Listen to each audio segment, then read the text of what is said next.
So I keep this in my purse. This is a level 9 master lock and a very sturdy scarf. This video was probably the most triggering video I have seen all year for me.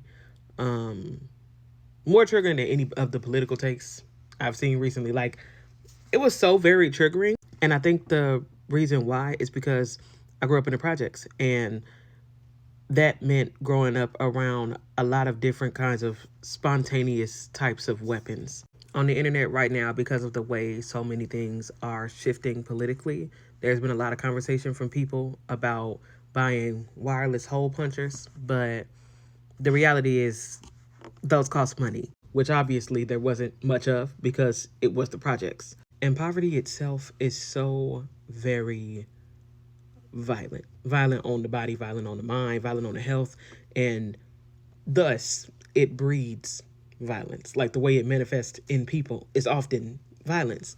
And just because you don't have the funds to get the best tools to defend yourself doesn't mean that you just don't have to. You have to find a way.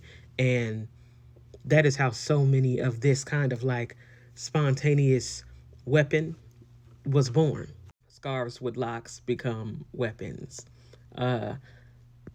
Sock or a glove full of coins, a sock full of rocks.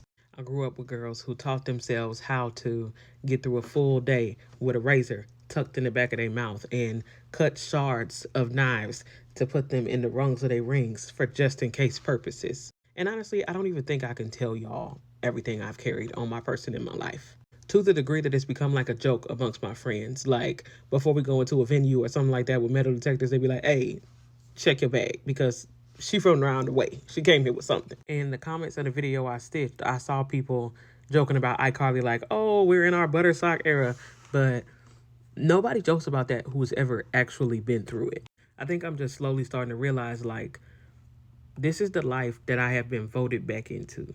Like, we are about to walk into an era of the purest kind of violence. And the reason why it's pure is because it's violence that's driven by survival. And when your mind is in that place, all you can think to do is survive. And ain't really much we can do about it.